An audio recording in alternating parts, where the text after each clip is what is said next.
If you work hard while everyone else is resting, for some reason, that work you do is double as powerful. It's almost like God is watching the world and he has a big pile of benefits and he's sitting there looking down on earth and he's saying, who's doing work right now so I can give them some benefits?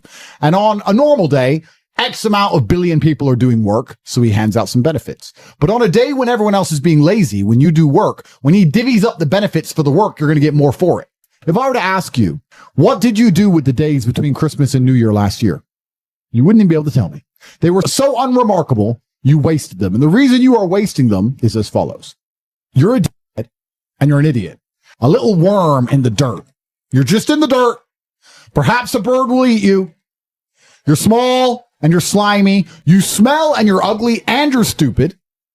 Girls are not amazed by you. In fact, when a female's forced to lay her eyes upon you, she usually considers you staff. Can you get me a coffee? She doesn't look at you and beg for your sons. Hey, I'll take you out. I'm actually pretty funny. You're all losers. And I'll tell you why. You believe you can waste the following days because you think, these people at home think that they've had a hard year.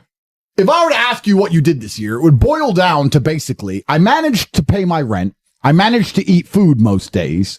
I've achieved a lot this year. I even managed to save a little bit of money. You managed to find a place to sleep, eat, stay warm, and you did it for a whole year and you think you achieved things. Guess what else out there managed to stay alive for a year and eat and not die? A worm. You don't need days off.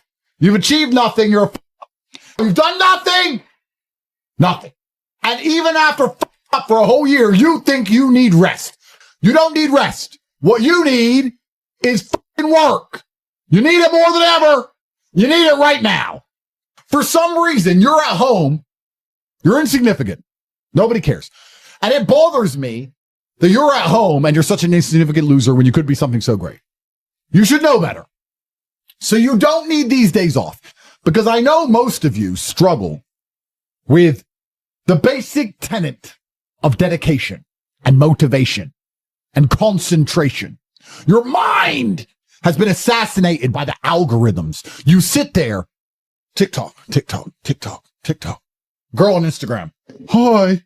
She doesn't reply because she's a loser. TikTok, TikTok. I'm motivated. I want to be better. Okay, you have to do this. It's really hard. Oh, no. TikTok. You have TikTok mind. Your mind has been fried like a fried egg. The average man in the world today, what he does is he starts something and then he stops when it's hard. So he's like a little girl. Starts, then it gets hard. This is hard. And then he goes back to TikTok brain. Oh, I tried. I tried. It's hard. Like a little 9-year-old girl. So instead, you have to be a man. And when a man says he's going to do something, he does it even if it's hard. I'm not going to start and stop and then wait till I feel like doing it again, then starting again, then stopping again. That's gay.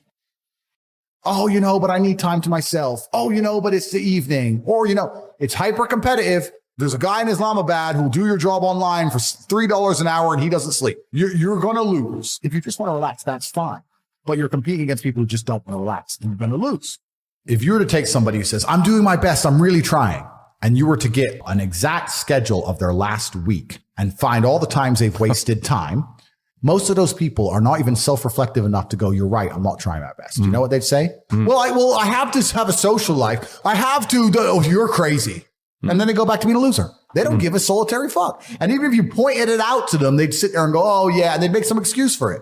So if you're not the person who's waking up every day going, how do I improve my existence? Then nobody on the planet is considering improving your one spin on Earth. So if you don't care, then you're fucked. I don't believe there's a person on the planet who pays attention, tries their best, works hard, has a mentor, and is giving it his all, who isn't rich. And if you don't have any money, you're missing one of those key elements. Now, you can fool yourself and you can fool everyone else, but if you're truly honest with yourself, am I finding people who are trying to teach me what I want to know, and am I trying my best? Think about it. Have you ever been to the gym and seen a person in fantastic physical condition, and you say to them, how did you get so big and strong? And they say, I don't know. God is watching, and he rewards those who want it the most. If you want it the most, you can have it. Every dollar you want, the house you want, the car you want, other people want. You have to want it the most and genuinely do your best, because most people aren't capable of doing their best anymore. That is the secret. You cannot fail if you try your best. Let me tell you a life hack to be good at absolutely anything. This allows you to go through life and be as competitive as possible. Anything you do, you will be good at. You can be good at figure skating. You can be good at suffering. You can be good at going to jail. You can be good at chess. You can be good at boxing. You can be good at getting women. You can be good at anything. I'm about to tell you a life hack that makes you a fearsome competitor in all realms of human endeavor. The key to being good at things is to enjoy them. If you enjoy something, you're automatically better at it. If you enjoy running, when you get out of breath and get really tired, you don't feel like quitting. You get endorphins. You're like, yeah, I'm setting a good pace. This is really hard. I'm really suffering. And the endorphins help you keep pushing further, and you do better. By enjoying the run, you run further. And by extension, if you force yourself to enjoy everything and find it fun, you're automatically good at it. You become good at everything. What's so amazing about this is the gift that God has given us. To become good at everything, you don't have to suffer. You don't have to be stressed and miserable. To be good at everything, you don't have to sit there worried. To be good at everything, you have to enjoy your life. You have to just decide to enjoy everything you're going to do. I'm going to do something because I have to do it. I have to go to work because I have to make money. So I'm going to enjoy it. All of a sudden, you're going to become very good at work, and I can get promoted. Then you're going to get paid more money. You're going to go to work anyway. So if you're going to go to work anyway, why not enjoy the work? And by extension, if you're going to enjoy the work, now you also are better at the work. There is no downsides. This is a life hack. You can't lose. This is win, win, win, win, win. Do not do things you enjoy. Enjoy all things you do. Force yourself to. And you will see, not only are you happier, not only is your life better, not only do you have less negative orgons, not only are you smiling more, not only are you attracting more positivity into your life, not only are all the people around you liking you more because you're more interesting and more positive and a happier person, but even better, you are now good. You are now more competitive. You're now more fearsome opponent in every single thing you are doing. You are now better at everything you're doing. And you get all the benefits of that. Better at making money, better at running, better at chess, better at jail, whatever it is. So, if you catch yourself doing something and you're not enjoying it, you're making a mistake. Force yourself to love it.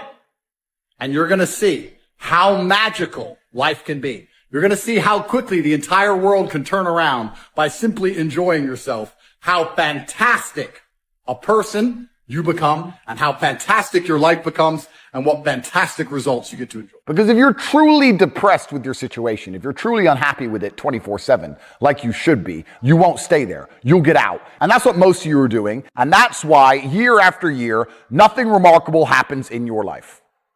Let me repeat that. Nothing remarkable happens in your life.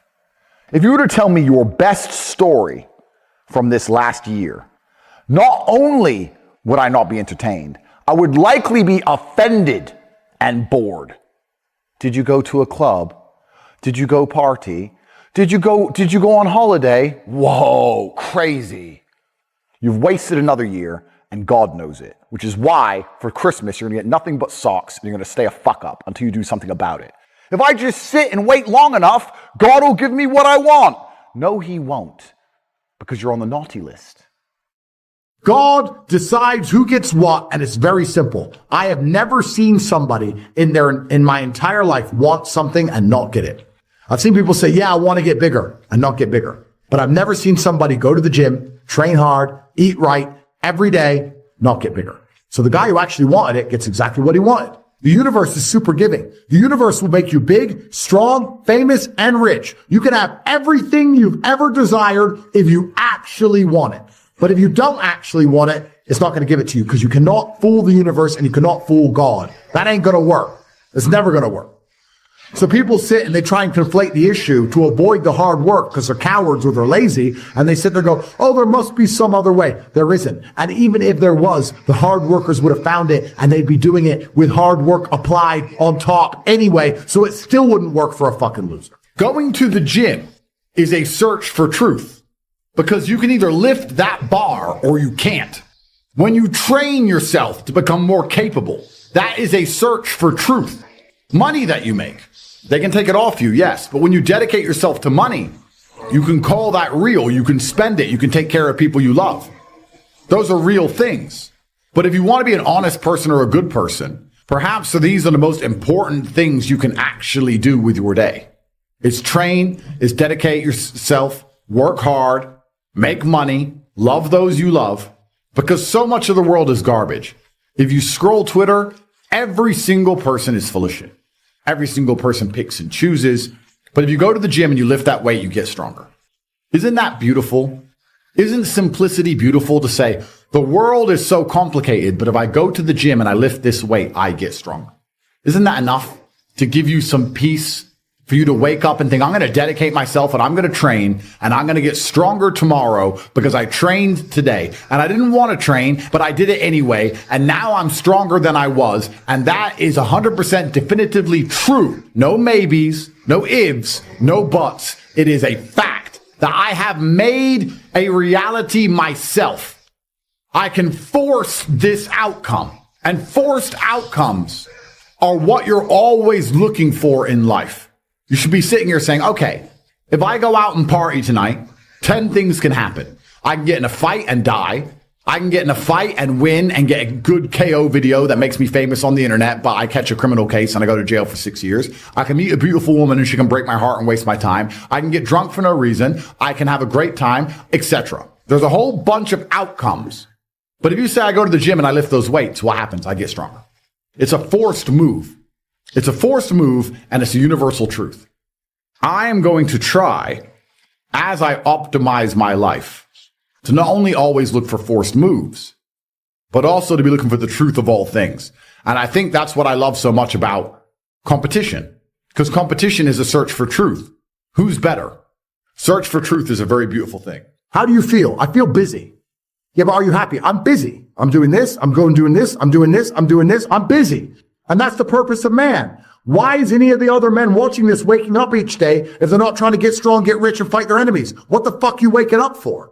What are you waking up for if you're not thinking, I need to be stronger, I need to be richer, and I need to engage the enemy? What do you want to do? You want to go on a boat and then take Instagram pictures and talk about how you're a boss? You should hit the gym. You should get as strong as possible. You should then decide you need to make some money. Once you've got money in the bank, you need to find an enemy worth engaging. When I said earlier, you can't love something unless you hate, you can also apply that to, as a man, you can't love anything unless you're capable, which means you need to hate the fact that you're incapable of certain things. You can't be rich unless you hate being broke. Everyone wants things. Wanting things is not the same as being dedicated towards something. Dedication is action. It doesn't matter. Everyone wants shit. When you dedicate yourself to something, only then will God give it to you. So unless you hate being broke, you'll never be rich. And I'll tell you why. Because poor people will say, man, I really want to be rich. And then for 3 days, they'll try. But the majority of the time, they're actually happy being broke. They're happy playing a video game, eating some ramen, and sitting around with their friends. So they only feel temporarily motivated to escape the trap. But most of the time, they're happy to be exactly where they are, which is why they'll stay exactly where they are. They don't hate being broke. I had permanent insomnia when I was poor. I was like, there must be a way. I'm missing something. So unless you hate being poor, you're not going to love being rich enough to ever get there. As a man, if you want to even be able to show love to the world, you need to be extremely capable of so many things. Why, when a little loser with no money tells a girl, I love you, why doesn't she care? Because it doesn't mean anything. Because even if you love her, if she needs a hospital bill paid, you can't pay it. If she needs defending on the street, you can't defend her. If she needs her problems fixed, you can't fix them. So your love means nothing. When the big, strong, rich, important billionaire says he loves her, it matters. So if you're a man and you say, oh yeah, I love my family, but you're not rich, not really. Because if you really loved them, you'd be trying your very best to be as capable as possible of taking care of them. If you love them, you'd be working your ass off. You love your family.